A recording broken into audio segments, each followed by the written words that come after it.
All right, we're going to go ahead and start. We're only missing a few here, so they can be late stragglers. But thank you guys for coming on time, and welcome to OSU-OKC. Is this your guys' first time on campus, or? Great, cool. Well, we've been kind of talking about what we're going to study and if we're working or not. So I'll ask again, raise your hand if you're going to be working full-time while you're going to school. Okay, wow, so most everyone. So that's a great thing that you came, because that's what we're going to focus on today, our strategies for the working student. So first of all, you should give yourself a huge round of applause, hug, whatever you want to do for making that step, because it's a tough one, but it's also one that will give you a lot of rewards at the end. So we'll go through this PowerPoint. And I was telling the students before, for those of you who just came in, if you guys want to take out your yellow handout from your folder, you can do so and take notes. It's a PowerPoint that we're going to go over. And the first activity we're going to do is this sheet that says all about balance. All right, so today we're going to talk about three main areas in this PowerPoint presentation. The first is going to be some soft skills, some time management skills. These are going to be simple things that you guys can do to kind of jumpstart yourself into your college career while you're working. Then we're going to kind of talk about something a little bit more difficult to do, which is managing your procrastination, which is something that we might all struggle with. I know I do, even after school. And then, again, kind of above that, we'll go into some critical thinking skills. And we'll talk more about that. But critical thinking is basically a way of thinking that you learn in college and through taking these more difficult classes. And it's things that your teachers are going to want you to, it's a type of thinking that your teachers are going to want you to get at. So again, we'll kind of go over that so you can get a jump start to that before starting school. Okay, so it's all about balance. And we all have our worksheets here. Again, you guys have found a great opportunity to go back to school and also to continue working, because we all have to have a means to live, right? So it is going to be busy, and it's going to be hard because we're going to have all these responsibilities, school, work, and then a family possibly, or friends. But then our needs might be, well, I need relaxation, I need my personal time, but we're not going to be able to really balance all that because there's so much to do during the day. So these first few skills that we're going to go over, we'll talk about ways to kind of balance your responsibilities versus your needs.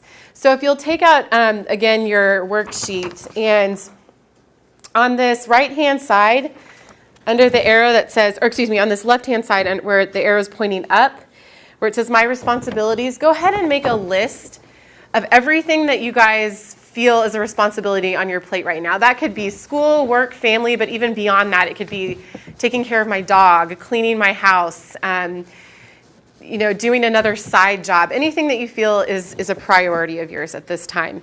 And then when you're done with that list, on the other side, at the bottom here, maybe brainstorm some ideas on how you can balance those. So ways to balance all the things that are on your plate right now. All right, does anybody want to share some of their responsibilities? I'm just going to go ahead and write down work and school, since that's pretty much everybody.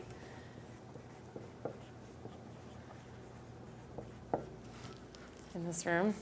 Anything else? Family. Those are going to be the main ones.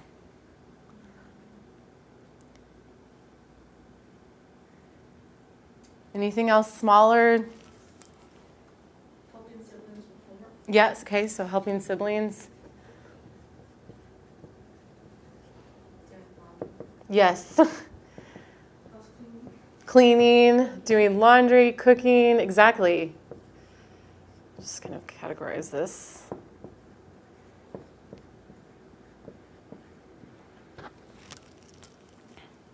All those little chores that we have to do. All right. Well, as you can see, balancing life can be hard on its own. Add school on there, and it's going to be a lot more. Is there any thing that you guys brainstorm that you'd like to share about how you might balance all of these different things? Kind of calendar or agenda. Yep, great. It's a calendar.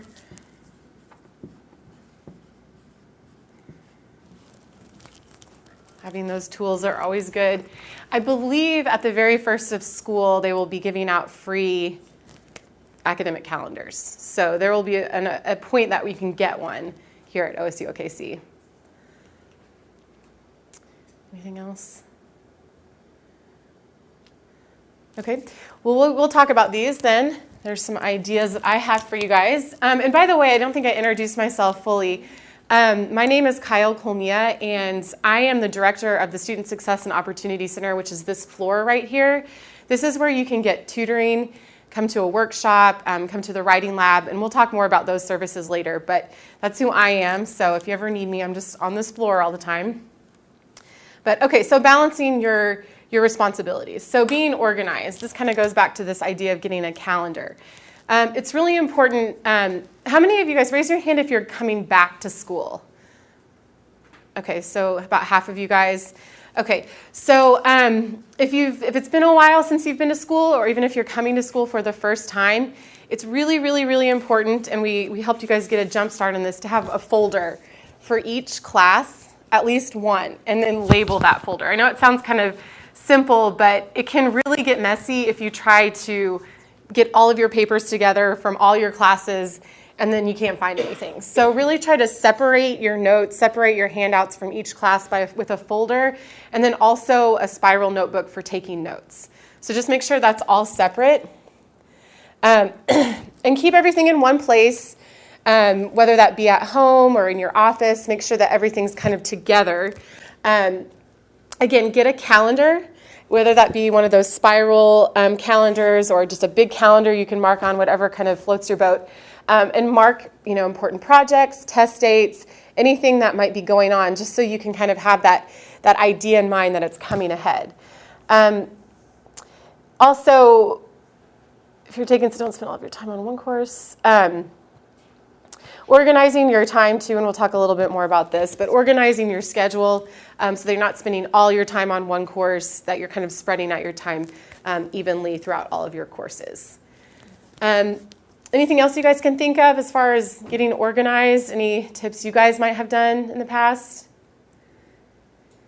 Another thing that I'd like to add is you'll get what's called a syllabus for each class, and that's going to be the agenda, basically.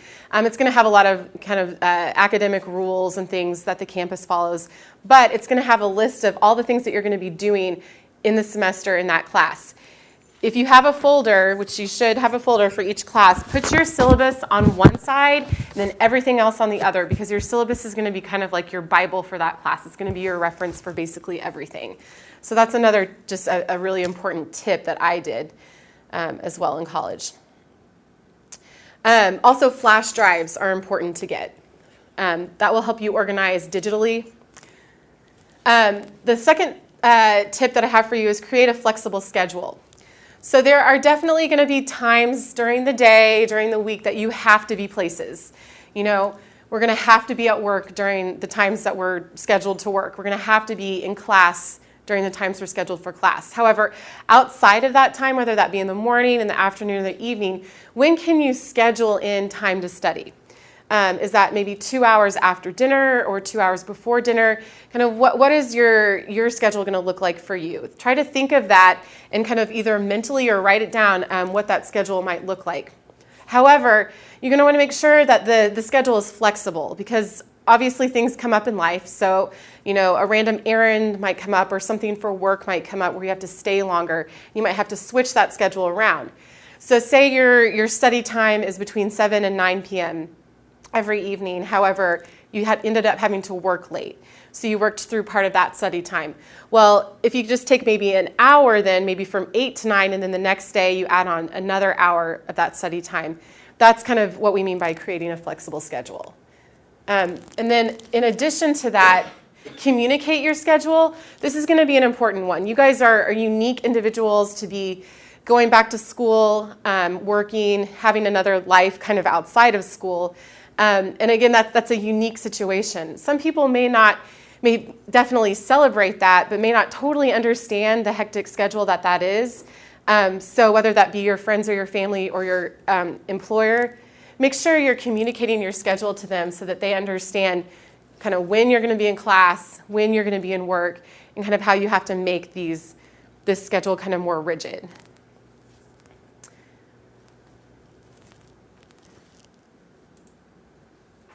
Managing stress. This is a lifetime kind of struggle sometimes for us. Again, this is not to say that we're going to take away all of our stress. Stress is going to come up, especially when you're doing important things in your life, like going back to school. However, there are things that you can do to kind of relieve that stress every once in a while, and that's going to be important so you don't burn out. Because a lot of times we might get energy at the beginning of the semester to go, get everything done, be studying all the time, but you want to make sure that you're giving yourself enough mental energy throughout the semester to last. We don't want you guys to not last. So taking breaks. We'll watch a video about procrastination that gives a tip on taking breaks while studying, but also take breaks throughout the week, whether that be a Sunday or a day off of work. Make sure you do take those times to kind of reload, do something that you enjoy. And be active. That always helps, holistically to be mentally and physically kind of fit, if you will. So if you're being active and you're maintaining a healthy lifestyle, physically you'll be great, and then also that will help mentally with your school and how you can concentrate in class and how you concentrate when you study.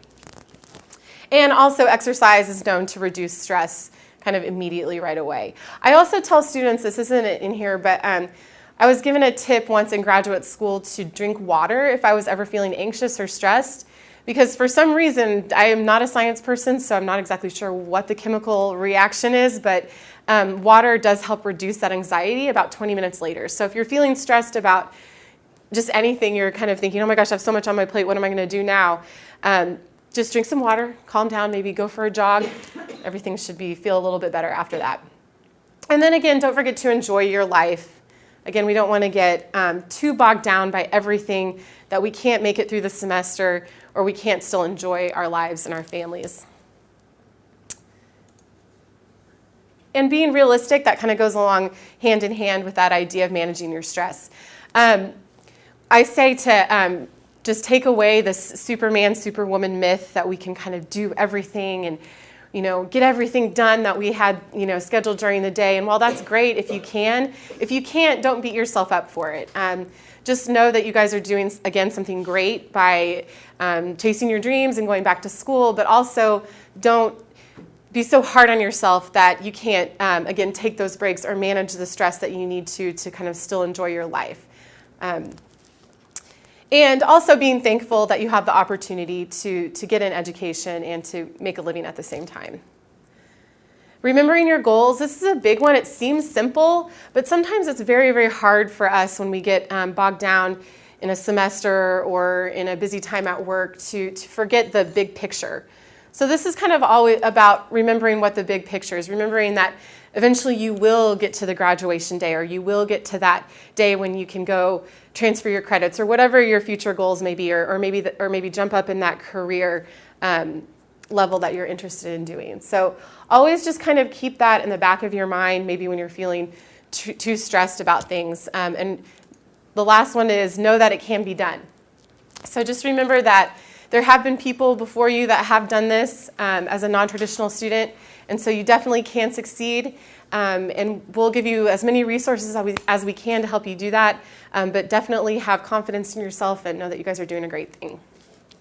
Okay, so those are the 7 suggestions that I have for you about how to balance your life. I hope that that's helpful, but it kind of puts into perspective maybe what you're up against and what you can or can't do. Does anybody have any questions or comments?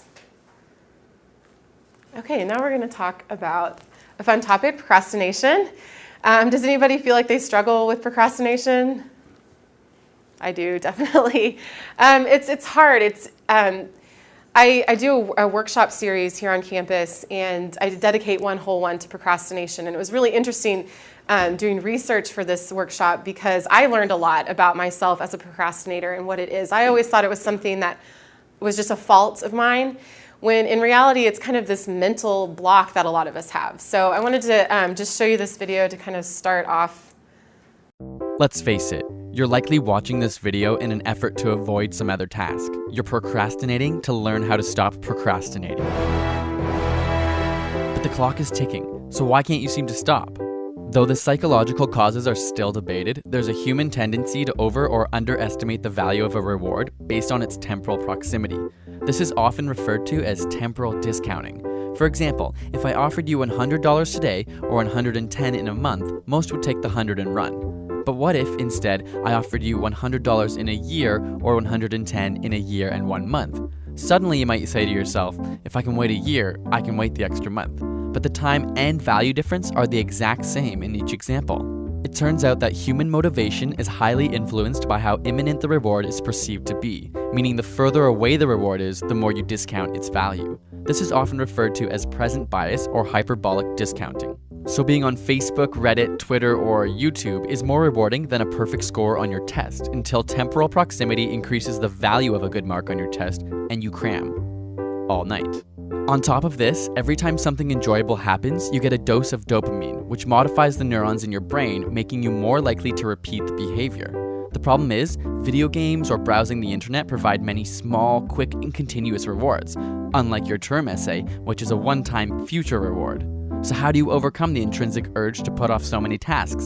Unfortunately, there isn't just one solution, but try rewarding yourself in intervals with a snack, the internet, or other enjoyable activities. The Pomodoro technique makes use of a timer.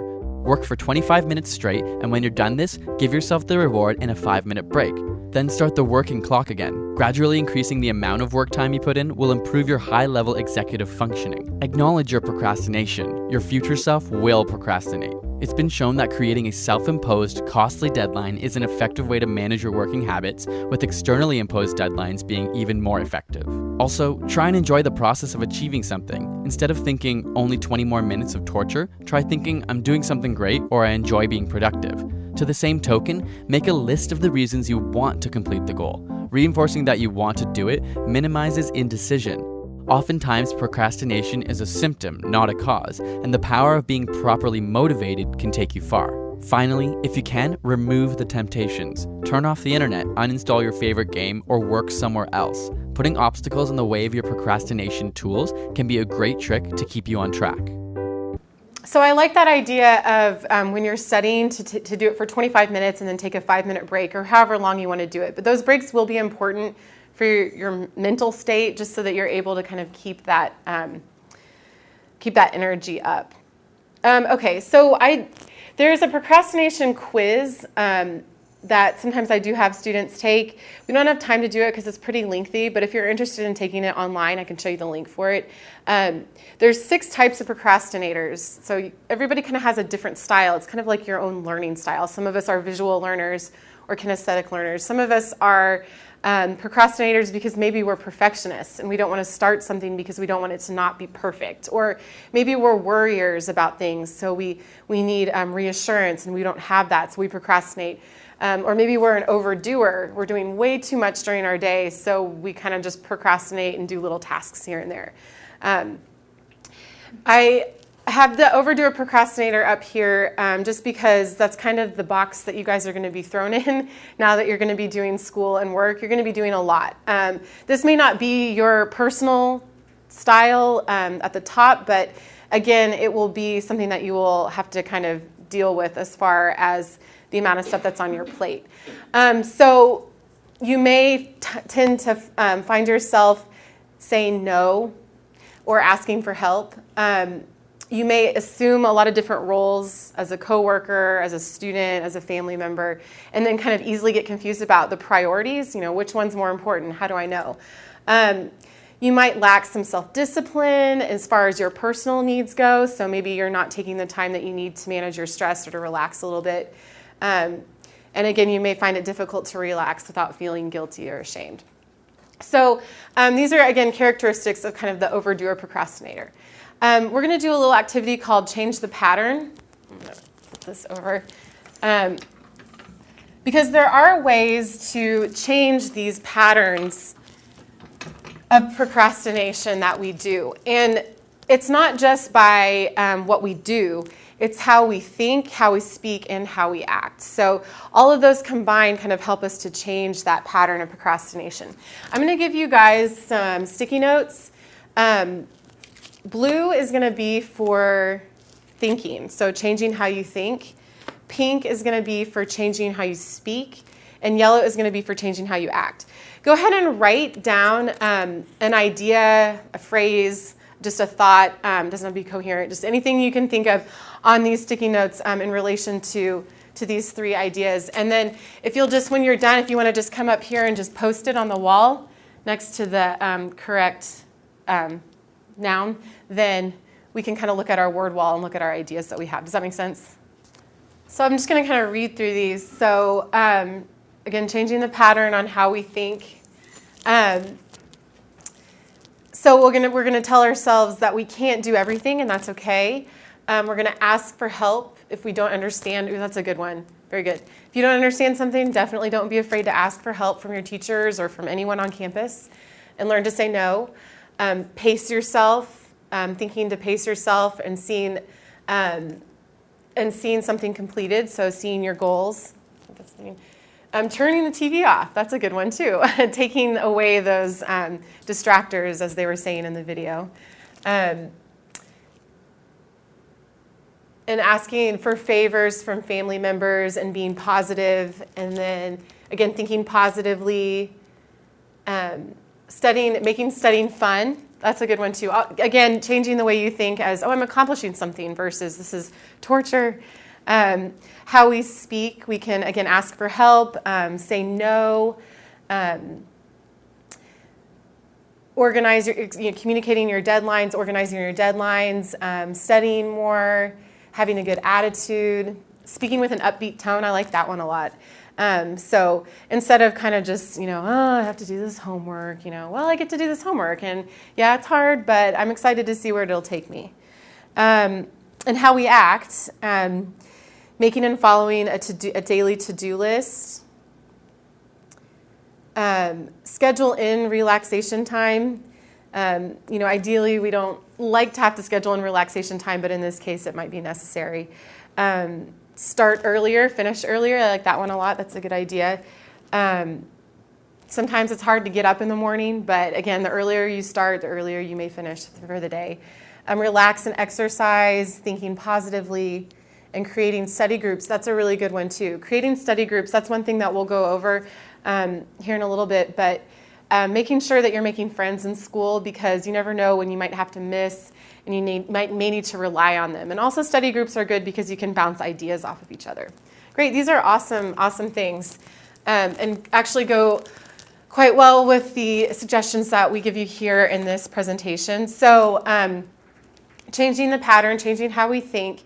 Again, saying goodbye to that Superman and Superwoman myth that we can just do everything, giving yourself some leeway to be okay to make a mistake here and there.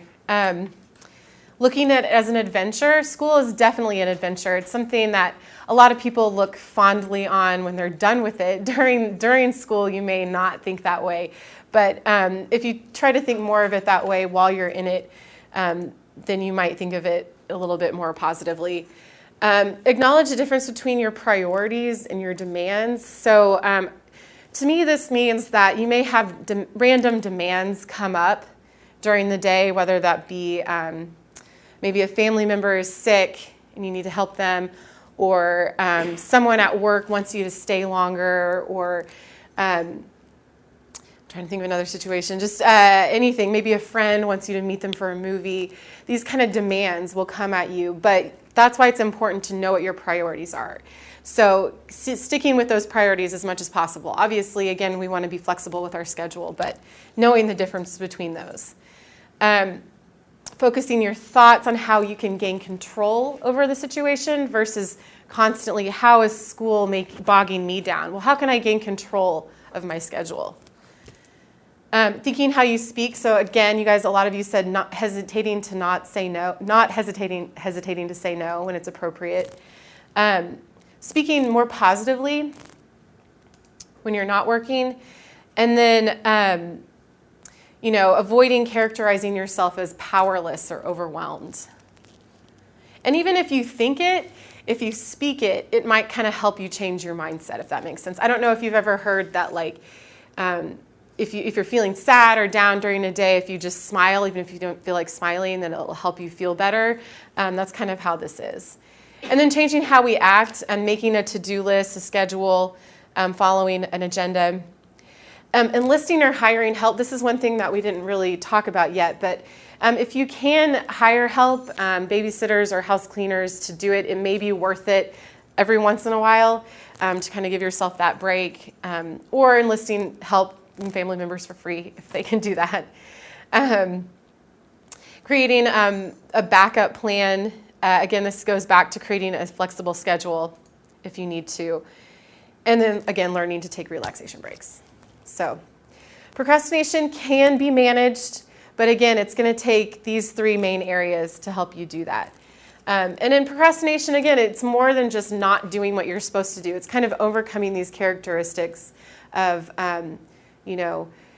getting confused or feeling guilty. And so that's what really procrastination is about. Does anybody have any questions, comments? Great. All right, so the last section of this PowerPoint is we're going to talk about metacognition or critical thinking. Again, critical thinking is a way of thinking that it's kind of the way that you learn in college. So it's going to be less of, I know a lot of you guys are not, none of you guys actually are straight from high school. So, but that's kind of the main comparison I can make, is that in high school, a lot of the times we have work that is just maybe given to us and we just complete it kind of not thoughtlessly, but it doesn't require as much thinking power. Does that make sense? Or maybe even at work, that's kind of a good idea. At work, we can kind of, we do have to think at work a lot, but we may be given tasks or do things that are routine so that we're not having to think too deep into it. Well, in college, you're going to have to kind of step that up a little bit and kind of challenge your thinking a little bit. And so metacognition is, it's a thinking about your thinking. So recognizing your own thoughts. It's a little bit of a strange concept at first if you haven't heard of it or haven't practiced it in the past, but you can strengthen your metacognition, and you will definitely just by being a student, you will. But basic strategies of metacognition are connecting new information to former knowledge. So that just means if you're in class and you're learning something new about, you said early child care. So maybe you're learning about the development of children at a young age. But you knew a little bit about it, but now you're learning a lot of new information. So you're learning this new information that you're taking in, you're connecting it with what you've already known. You're selecting your thinking strategies deliberately. So that just means that kind of goes along with like studying for tests. So you're selecting study strategies deliberately to study for certain things. And then you're also planning and monitoring and evaluating your thinking process. Planning is a big one because that will go along with having a planner and making sure you know when your study time is during the day. Critical thinking creates meaningful learning. You don't need to know this stuff. I have a master's in education, so this is just boring education stuff. But again, you can strengthen your metacognitive skills. You can strengthen this. It's kind of just strengthening your brain power in a way, and strengthening your ability to learn things better. So it's strengthened through, so this is kind of this would be if you're studying for a test, this is kind of the process that you would go through if you're studying through metacognition or studying through critical thinking versus just kind of studying to memorize. Does that make sense? It's kind of the difference between just memorizing versus really learning something. So you would first identify the topic that maybe the test is over, that you're writing a paper over, and what you already know about the topic. So you may already know some stuff, but you may have learned a lot of new stuff. So you learned all this new stuff, but you may need to research a little more. So you may need to go back to your textbook. You may need to Google you may need to research online a little bit more. maybe you need to go to the library or talk to your teacher or talk to your classmates in those study groups that you guys were talking about. Researching more on the things that you just learned. And then developing your ideas about that. So actually researching for this topic and developing your idea. And then again, always planning it out. So this just goes back to the agenda thing and having a planner and knowing when you're going to study. Has anybody done concept mapping before? Okay, we're going to do one really quickly.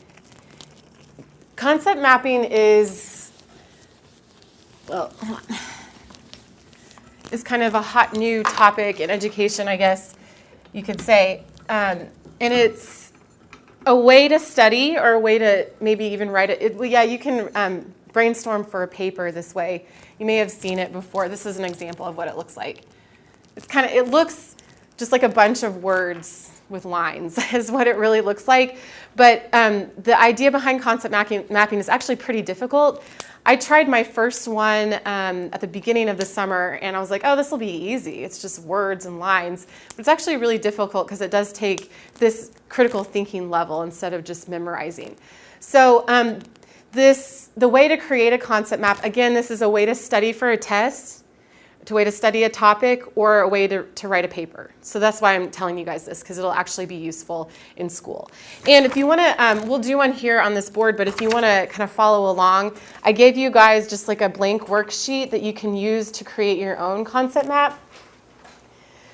But the directions for creating a concept map are exactly what we just talked about in this past slide about strengthening your metacognitive skills. So you're going to create, you want to know what your topic is. You want to identify a topic. So I'll just do one.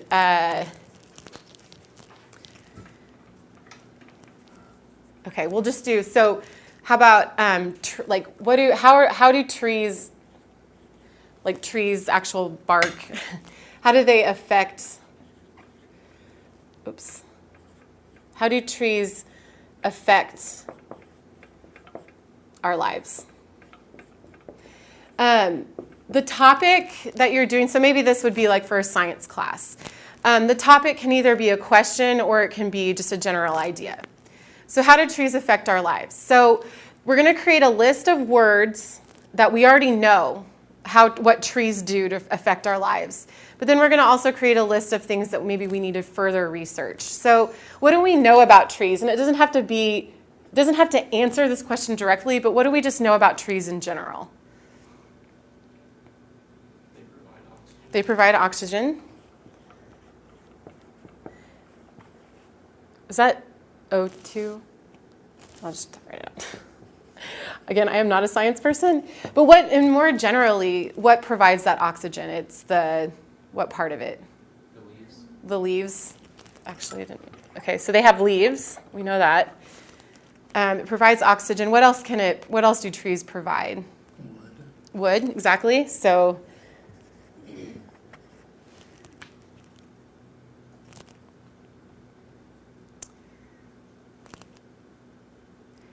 okay, let me ask you this. What then can you use with wood? Paper. Yes, paper. What else? Furniture. Good, you guys are good at this. It's difficult, though. It's difficult to kind of think of these concepts, but we'll just leave this. We'll do a really simple concept map here, but say that this was our list of 15 to 25 phrases that we already knew. Now, we might want to research a little bit more, though. We might want to research a little bit more about how exactly it provides oxygen. So how does it provide? We just write down kind of the things that we want to research. How does it provide oxygen?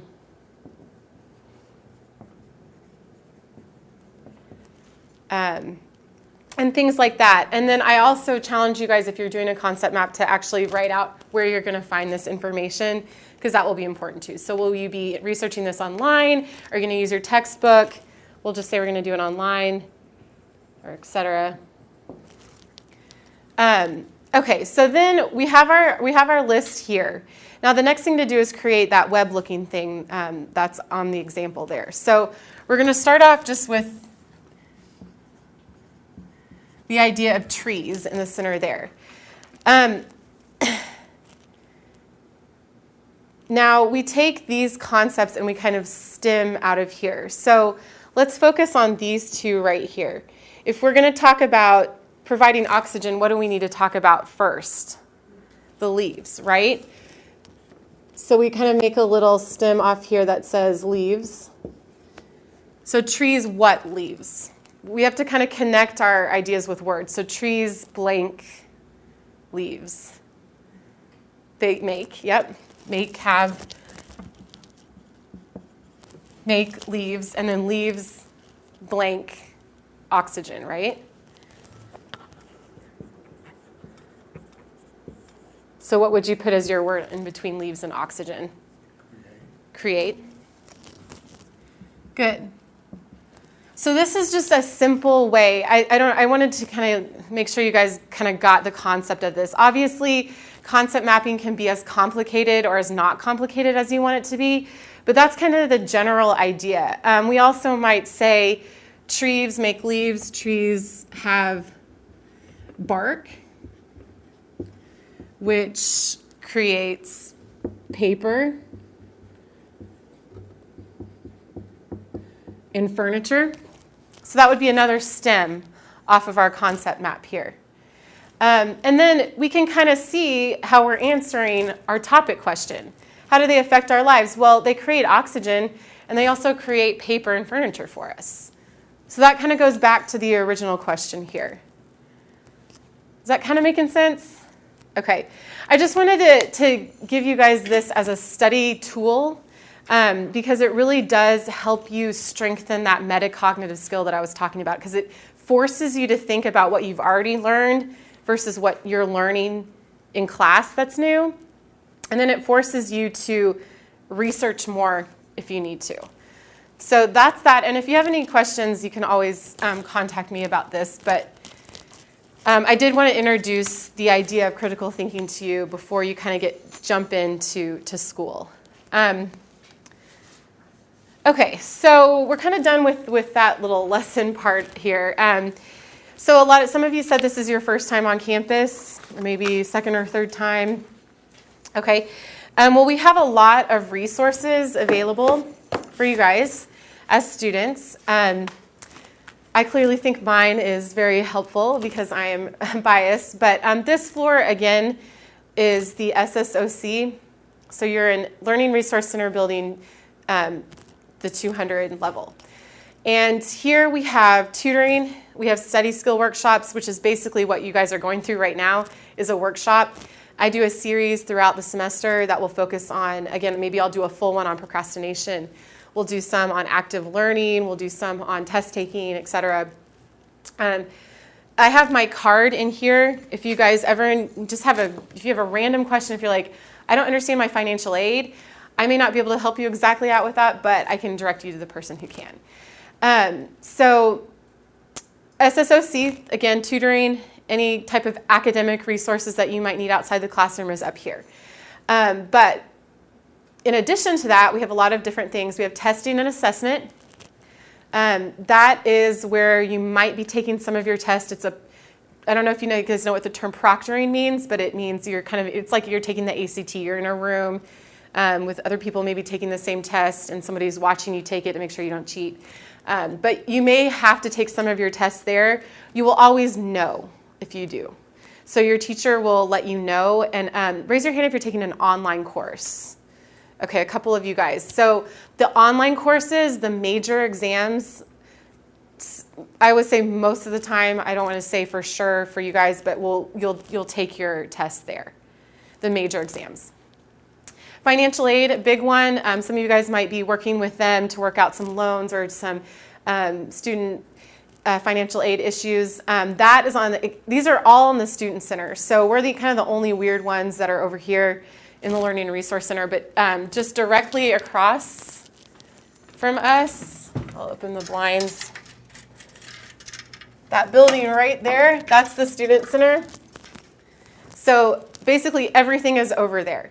Financial aid, over in the Student Center, first floor, testing and assessment, first floor, Student Center. And it's a little tricky because if you're coming from here and you're walking into the Student Center, you might think you're on the first floor, but you're actually on the second floor. So you have to go down one staircase to get to the first floor. Admissions and advising, those are important too. You guys have already been admitted, so that's good. But advising will be important. I definitely stress getting to know your professors. That's something that I regret that I did not do in college very well because I was very shy, so I didn't ever talk to my professors. But I think that was a mistake because you never know when you might need a reference. You never know when you might need help during the semester.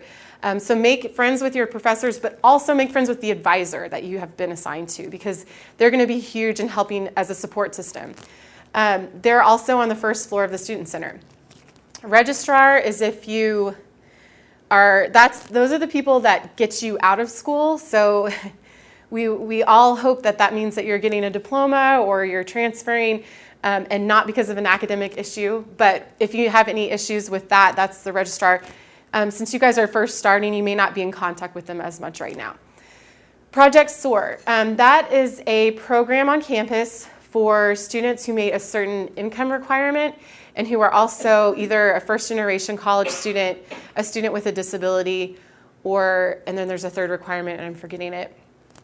But if you're interested in more information about Project SOAR, they're a great support system. It's kind of like the SSOC out here, but on a much smaller scale. So if you're interested in learning more about private tutoring and things like that, that's what they offer.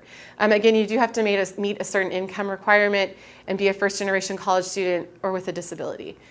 Veteran services, if any of you guys are veterans, they have some fun, cool services. They have private tutoring down there as well. First floor Student Center. Again, all these are first floor Student Center. Student development, that is actually who puts on all these orientations. It's also called Student Life. That's where you can get involved with an organization on campus. You can do service projects for hours. They're just a really fun group of people over there. So they're actually on the second floor of the Student Center. So again, when you walk in right there, you're right there. You'll see them. Their offices are kind of out in the open right there. Business services, that's if you need to pay your bill for anything. It says 80 second floor, but it's still the same building. So if you just walk into that building and then take a left, you'll go through the walkway and you'll be in the 80 building. SSOC, we already talked about. Wellness Center. This is a big one. And a lot of people may not use this resource, but as a student, you have free access to a gym and classes. And again, that goes back to managing your stress, continuing to be active, looking at this as a holistic thing. You want to mentally and physically be well. So definitely visit the Wellness Center if you want to. There's some great people down there. They're on the first floor of the 80 building, which is just, again, connected to the Student Center, but down on the first floor. And they have a lot of cool classes. They have like Zumba and spin and yoga. And again, that's free. And they have, treadmills and stuff like that too for everybody. Whoops.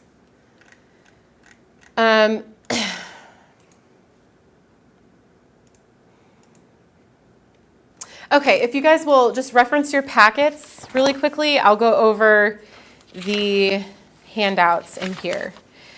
Okay, the people that I met at the beginning of this had said they have all signed up for their OKC account. Have you guys signed up for Maria and Karen? And remind me your name again? Laura, have you signed up for your OKC account? Awesome. You guys are awesome. You're on top of it. Okay, so I don't need to go over that. That's great. But I will go over these like skinnier cards with you. Tutoring session. Okay, this is the first one, how to schedule a tutoring session. Again, this is our area out here. We have tutoring in a lot of the gen ed classes, so math, writing is a big one. It doesn't have to be just for English. It can be any type of paper, science, history. We get all kinds. We have science tutors, physics tutors, chemistry, sign language even if you need that, and sometimes we'll add, I think we're going to add Spanish, so sometimes we'll add some more subjects here and there too as needed. However, this is how you would schedule an appointment with a tutor. You don't have to have an appointment with a tutor. We have both walk-in tutoring and appointment-based tutoring. But during busy times, I do suggest creating or scheduling an appointment before coming in because it does get kind of busy. The appointments are only 30 minutes each, and that's just so we can see more students and help as many as we can. But you're always more than welcome to bring a friend with you. If it's like a math class, if it's a writing session, those are just one-on-one. But if it's a math class, bring the entire class if you want, and the tutor can help you guys with your problems. But scheduling a session, again, is just directions are on the back. It's pretty simple. But I will show you our webpage.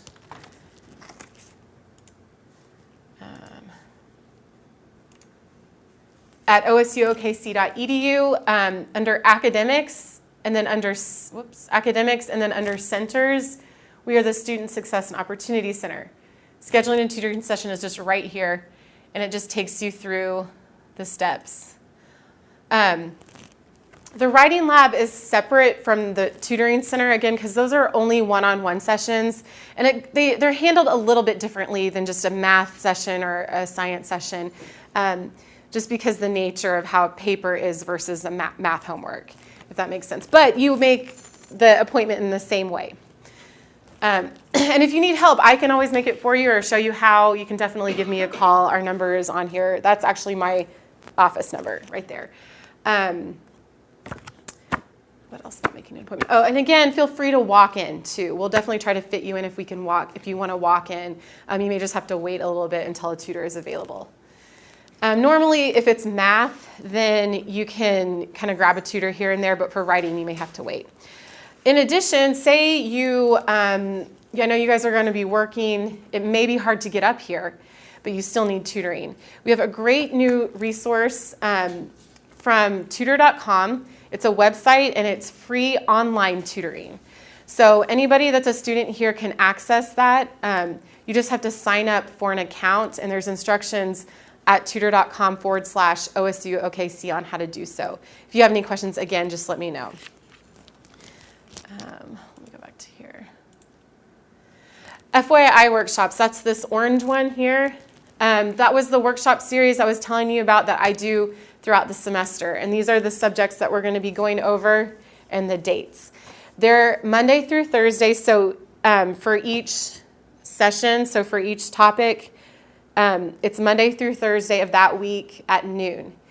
If you can't make it, we do a shortened version online. We won't record it necessarily like this, but I will do a voiceover of a PowerPoint is basically what I do. So if you can't make it, you can always view it online if you need to. Then I have a little SSOC top 10 things to do the first week of school card. This is just... I know we're giving you guys a ton of information, but this is just some maybe motivators or really things that are important to do the first week of school to kind of get you guys on the right foot. So just, again, getting those planners, signing up for your O-Key, knowing where your classes are, that's important. Getting a name from a student in class, getting a name and maybe an email, just so you can have a buddy in case you have to miss or you want to reference something from class. That was super important for me when I was in college.